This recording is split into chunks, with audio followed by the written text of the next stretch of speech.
Is Blue-Eyed Samurai the Yusuke we deserved? I had to look up whether Blue-Eyed Samurai was based on a true story.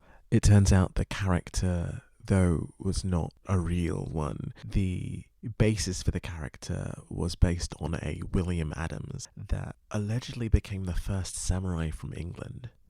The comparisons to Yusuke are so obvious. They both take place in a similar time, a similar era. I've got a lot to say about the series, so here come the spoilers.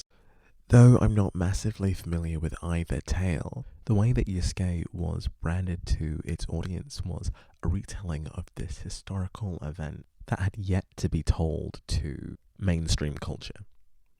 However, the series that we got was shonen-esque, with super advanced technology and magic system. Blue-Eyed Samurai is not based on a true story. After watching Blue-Eyed Samurai, I had to go back and watch Yusuke again. I think we were too harsh. For myself, at least, I was very withdrawn from this series purely because I was sold this retelling of this tale that I was not yet familiar with and was so excited to learn about. But immediately there was a deviation and departure. With adding magic to this tale, it kind of robs the historical character of whatever reality they have, because there's already a suspension of disbelief, because that's what audiences do when they buy into the magic system of any given world. So we're introduced to technology, magic, and then we are treated to the disbelief of Yusuke's black skin. Actual scene of him being scrubbed down to see whether it's dirt or melanin. The Blue-Eyed Samurai is compared to a demon, and we get this rich insight into the cultural folklore that builds up the animosity between the protagonist and the outer universe. It's world building at its finest. The Blue-Eyed Samurai story is a far more grounded story. There is no magic system, potentially a magic sword or potentially sci-fi, but there's no real departure from reality. Maybe a hyper-indulgent reality of superhuman feats, but still based within its world, where these feats can be seen as metaphorical rather than metaphysical or meta-human. The reason that I felt so struck to speak about these two stories and compare the two is because of palatability. Blue-Eyed Samurai tells the story of a mixed-race protagonist navigating the world of Japan in a hunt for revenge. The reason that this is so pertinent to me is that we see whiteness called out for colonialism, especially Englishness, and that's not often a topic explored throughout media or animation. The caveat that I have to this kind of storytelling is that we're only exploring this narrative through the white savior trope. Whilst there is such a plethora of Rick's exploration to be done, the character and protagonist that we follow loathes their whiteness. They attribute their birth to what is alluded to be non-consensual, and we see the victimization of whiteness. The titular character's most prominent feature is their blue eyes, a feature so synonymous with whiteness, especially in this post-war era, the propaganda of this theme of blue eyes. I must say I find it quite ironic that we see the protagonists swear to end pale people, let's say, but in their pursuit to do so, we see them end many Japanese people in that pursuit. And these characters are treated as collateral damage, often faceless, often nameless, in order to not humanize these characters, because when we humanize those characters, we start to see the blurring of the lines of whether the protagonist is a hero or not. Something that I do commend this series on is really showing us these different levels to this character. They may not be the hero of this story, and their honor is pulled into question several times. We begin to see flashbacks to get a really full idea of who this individual is. Something that I feel was missing from Yusuke's character is that character development, the peaks and valleys in who he is. We see this character essentially behave very, very similarly in very, very many different contexts. There is a savior role, there is a subservient role, there is threat, there is leadership, and in all of these different explorations of this character, or instances of this character, we're treated to essentially the same character that doesn't really evolve past that point.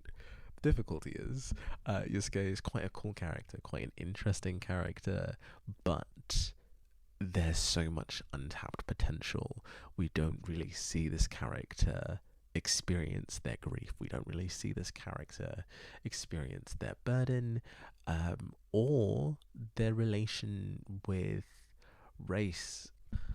Blue Eyed Samurai very much places our protagonist being very much explorative of their race and kind of curious to their origin, but discarding that part of themselves. But the other characters around them create the sounding board of, oh, maybe this thing makes you stronger. Oh, maybe it doesn't. There's different voices to explore. Whereas in Yusuke's instance, there's none of that exploration. It's just, oh, you are different to us. How about that? The reason this is so jarring is because the whole niche of this story, Yusuke's story, is that he is the first black samurai, documented at least. So to have all of this marketing around his race and then to not really go into it or the character's feeling of it, the whole thing becomes very shallow. And then there's the departure of the fantastical element, so everything becomes muddied. And then proving himself as credible as a samurai, and that's really it. It's very bare bones, and I think Yusuke would have been far better received if no one had entitled this story Yusuke, if it had been a different black character being explored, because we don't get Yusuke's story. We get a story from a similar era with similar names that tells this fantastical story that delves into this magic system and this influence. And when you involve magic, often objectives and morals become absolved because characters are influenced by these different things. So when we take a deeper look at Blue Eyed Samurai, we get this story of colonialism and this resentment. But the reason that I find it so pertinent is that we've got this mixed race character that allows us to have this window into whiteness, but then also this antagonization and victimization of their whiteness. The story's being told because they're having their cake and in some ways eating it too. Discrimination is not okay in any instance. That's the full sentence. When we compare this to Yusuke, I really do wonder whether whose choice it was to tell this story and the stories that are allowed to be told, because often blackness isn't very palatable to very many people.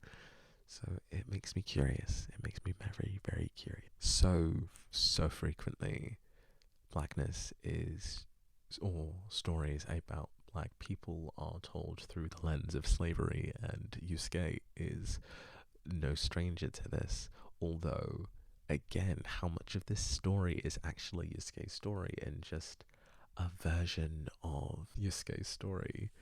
So Yaske's story takes place in this fantasy world that includes such particular things and such particular themes, whereas Blue Eyed Samurai does the same, but in some ways has a white savior. Time and time again, we see the Blue Eyed Samurai being told that they are angry. That's one of the markers of their character.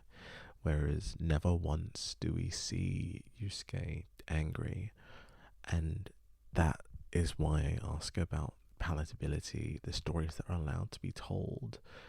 Because when you tell different stories, people get uncomfortable.